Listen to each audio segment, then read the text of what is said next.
안녕하세요. 오늘 저희는 당신이 공유해주신 아주 흥미로운 자료 페이스라인 기법 6가지 발췌문을 가지고 한번 깊이 이야기를 나눠보려고 합니다.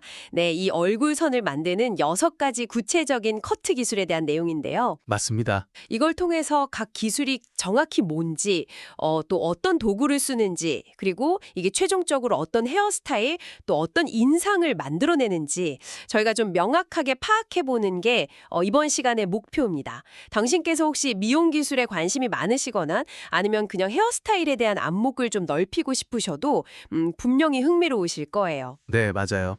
그 페이스라인이라는 게 정말 작은 차이인데도 전체 인상을 확 바꿀 수 있거든요. 단순히 머리카락 자르는 걸 넘어서 이 자료는 질감, 그리고 양감, 이런 좀 눈에 잘 안 보이는 요소까지 조절하는 꽤 전문적인 기술들을 다루고 있어요. 오늘 저희가 이 6가지 기술의 핵심 원리랑 그 효과를 한번 제대로 파헤쳐보죠. 좋습니다. 그럼 지체할 거 없이 바로 시작해 볼까요? 첫 단추는 역시 도구 이야기부터 해야겠죠. 자료를 보면요. 본격적인 기술 설명 전에 기본 도구 3가지를 먼저 소개하더라고요. 블런트 시저스, 알라운드 시저스, 그리고 티닝 시저스. 이 가위들로 다양한 형태를 만든다. 이렇게 나오네요. 네네. 근데 이름만 들어서는 약간 비슷하게 느껴질 수도 있는데 이게 각각 어떤 특징이 있는 걸까요? 네, 이 3가지 가위가 다 역할이 좀 달라요. 그 블런트 시저스는 우리가 보통 보는 가장 기본적인 일자날 가위 있잖아요. 아, 네네. 아주 깔끔하고 딱 떨어지는 직선 라인 만들 때 주로 쓰는 거고요. 반면에 그 알라운드 시저스는 이름처럼 날끝이 살짝 그러니까 둥근 형태예요. 아, 둥글군요. 네, 그래서 좀 더 부드러운 곡선 라인을 만들거나 아니면 머리카락 표면을 이렇게 쓱 미끄러지듯 자르는 슬라이싱 같은 테크닉에 좀 더 유리하죠. 그리고 티닝 시저스, 이게 우리가 흔히 숯가위라고 부르는 거잖아요. 네, 숯가위. 익숙하죠. 그렇죠. 이 가위는 한쪽이나 양쪽 날에 빗살처럼 홈이 파여 있어요. 그래서 가위질을 해도 머리카락이 전부 잘리는 게 아니라 일부만 잘려나가거든요. 바로 이 특징 때문에 모발의 그러니까 숱을 조절하거나 질감을 좀 부드럽게 만드는 데 특화된 도구예요. 자료에서 도구가 쉬운 티닝 시저스라고 한 거는 아마 다른 복잡한 테크닉 없이도 그냥 비교적 쉽게 숱을 덜어내는 효과를 볼 수 있다. 그런 의미가 아닐까 싶네요. 아, 그렇군요. 날 모양이나 기능이 확실히 차이가 있네요. 특히 티닝 시저스는 머리숱 때문에 고민 좀 해보셨다면 아주 익숙하실 수도 있겠어요. 그렇죠. 바로 이 티닝 시저스를 사용하는 첫 번째랑 두 번째 기법이 티닝 인하고 티닝 아웃이라고 나옵니다. 네. 이름만 딱 봐도 안쪽, 바깥쪽 뭔가 명확한 차이가 느껴지는데 정확히 어떻게 다른 효과를 내는 걸까요? 네, 핵심은 그거예요. 어디를 티닝하느냐. 티닝 인은 모발 다발, 그러니까 섹션을 딱 잡았을 때 그 안쪽 깊숙한 곳을 티닝 가위로 처리하는 방식이에요. 자료에서도 나오지만 이걸 통해서 질감이랑 양감을 동시에 조절하는 게 핵심이죠. 아, 동시에? 네, 안쪽 숱을 덜어내니까 전체적인 부피감, 즉 양감이 줄어들고요. 동시에 그 잘린 짧은 모발들이 안쪽에 막 섞이면서 겉으로는 부드러운 질감이 표현되는 거예요. 그렇군요. 안쪽에서 지지대 역할도 하고 숱도 줄이고. 가볍게 쓱 훑듯이 티닝하는 기법이에요. 이건 주로 질감 컨트롤에 좀 더 목적이 있어요. 아, 질감 위주로? 네, 양감을 크게 줄인다기보다는 모발 끝이나 표면이 너무 뭉툭하거나 무거워 보이지 않게 좀 가볍고 자연스러운 질감을 만드는 데 집중하는 거죠. 예를 들면 헤어라인이 피부에 너무 딱 붙지 않고 부드럽게 안착되도록 끝 처리할 때, 이럴 때 유용하겠네요. 아, 그러니까 같은 숯가위를 써도 안쪽을 치면 전체적인 덩어리감이 줄면서 부드러워지고 바깥쪽을 치면 주로 끝 느낌이 가벼워진다. 이 말씀이시군요. 네, 정확합니다. 이게 바로 첫 번째 핵심 원리네요. 안쪽은 양감 조절, 바깥쪽은 질감 표현. 와, 이거 흥미로운데요? 자, 그럼 다음 기법으로 넘어가 볼까요? 세 번째는 촉컷입니다. 네, 촉커트. 이름은 촉, 뭔가 툭툭 찍어 자르는 느낌인데 설명에는 0도 또는 15도로 시술한다. 그리고 섬세하게 조절해야 하니까 주의해서 한다. 이런 말이 붙어 있어요. 아니 0도나 15도면 거의 두피에 딱 붙여서 자르는 엄청 낮은 각도잖아요. 그렇죠. 굉장히 낮죠. 근데 섬세함과 주의가 필요하다니 이름하고 실제 테크닉 사이에 좀 간격이 있어 보이는데요. 어떻게 된 걸까요? 맞아요. 그 이름만 들으면 좀 거칠게 툭툭 자르는 이미지를 떠올리기 쉬운데 시술 각도가 핵심이에요. 0도 각도 커트라는 건 모발을 전혀 들어 올리지 않고 그냥 중력 때문에 자연스럽게 뚝 떨어지는 상태 그대로 자르는 거거든요. 아, 그냥 그대로? 네. 비유하자면 책상 위에 그냥 평평하게 놓인 종이 가장자리를 자르는 거랑 같아요. 가장 선명하고 무거운 라인을 만들죠. 15도는 그 종이를 아주 살짝, 정말 눈에 띌 듯 말 듯 살짝 들어 올려서 자르는 거라고 보시면 돼요.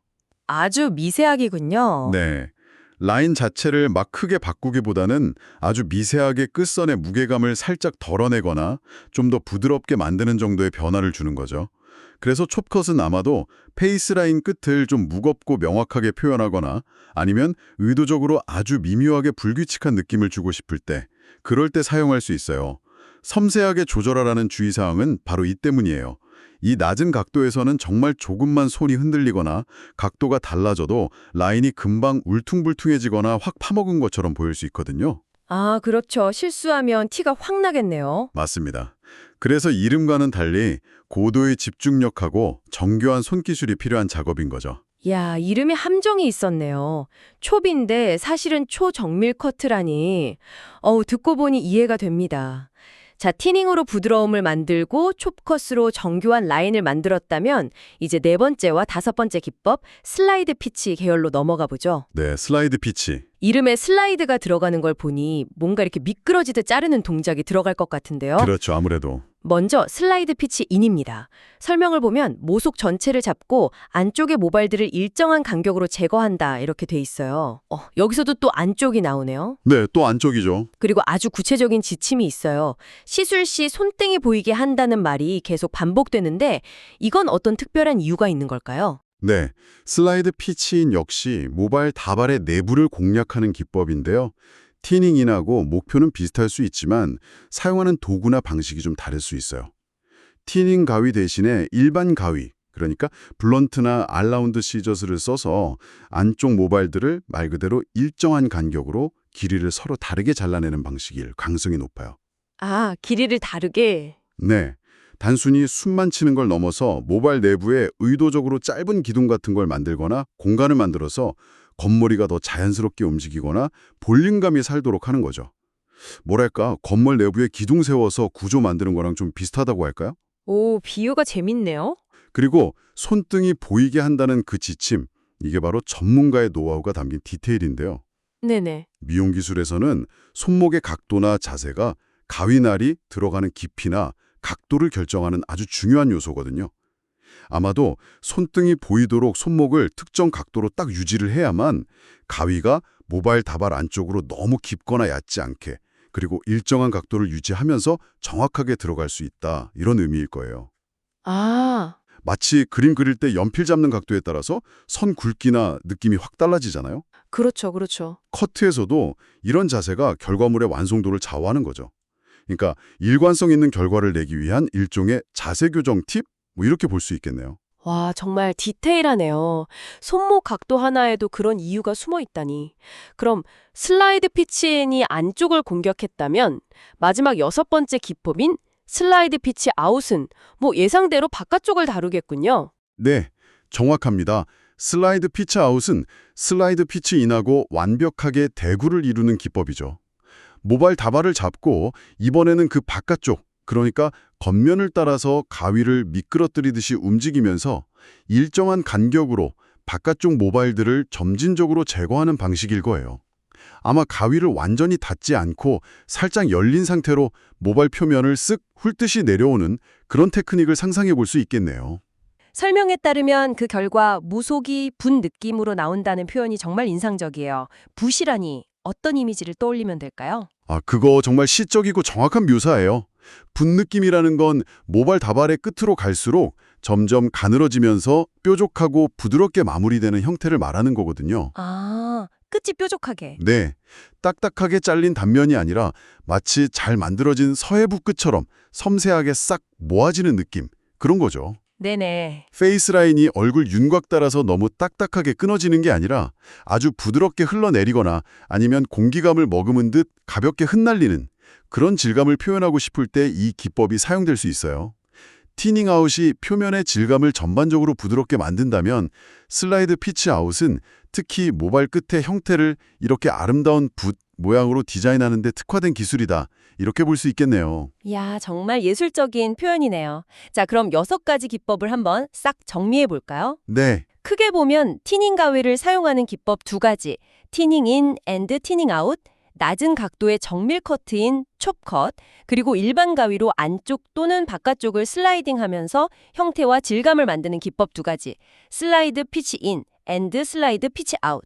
이렇게 총 6가지네요. 맞습니다. 핵심 원리를 다시 짚어보면 안쪽을 공략하느냐 인 기법들, 바깥쪽을 공략하느냐 아웃 기법들에 따라 양감과 질감 조절 방식이 달라지고 또 사용하는 도구, 티닝이냐 일반 가위냐, 커트 방식, 정지냐 슬라이딩이냐, 각도에 따라서 최종 라인과 질감이 결정되는 거군요. 와, 완벽하게 요약해 주셨어요.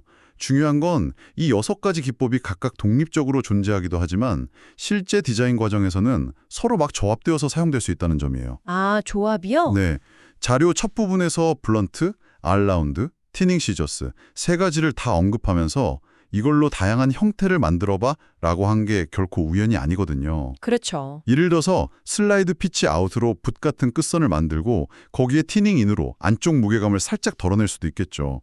디자이너는 고객의 모질이나 얼굴형 또 원하는 스타일에 맞춰서 이 도구랑 기법들을 마치 팔레트 위에 물감처럼 조합해서 최적의 페이스 라인을 만들어내는 거죠. 페이스 라인이라는 이 비교적 작은 영역 안에서도 이렇게 다채로운 기술의 향연이 펼쳐진다는 겁니다. 네. 오늘 저희는 당신이 공유해주신 자료 덕분에 페이스 라인을 만드는 6가지 전문적인 커트 기법의 세계를 아주 깊이 탐험해 보았습니다. 티닝부터 촉컷, 슬라이드 피치까지. 각기 다른 원리와 효과를 가진 정말 섬세한 기술들이었네요. 네, 단순히 자른다는 말로는 담을 수 없는 그런 깊이가 있다는 걸 새삼 느낍니다. 당신께서 다음의 헤어스타일을 고민하시거나 혹은 미용실에서 디자이너와 소통하실 때 오늘 저희가 나눈 이야기들이 작게나마 좀 도움이 되었으면 좋겠습니다. 네, 오늘 논의의 핵심은 각 기법이 모발의 질감, 양감, 그리고 라인 형태에 구체적으로 어떤 변화를 가져오는지 그 원리를 이해하는 거였어요. 그냥 무심코 보아넘겼던 그 헤어라인에도 이렇게 세분화되고 정교한 기술들이 숨어 있다는 사실, 그리고 왜 숙련된 전문가의 손길이 중요한지를 다시 한번 확인하는 계기가 되었죠. 맞아요. 같은 가위를 쥐고 있어도 어떤 철학으로 어떤 기술을 구사하느냐에 따라서 결과는 완전히 달라질 수 있으니까요. 자, 이제 마지막으로 당신에게 던지는 질문입니다. 오늘 저희는 6가지 개별 기법을 살펴봤습니다.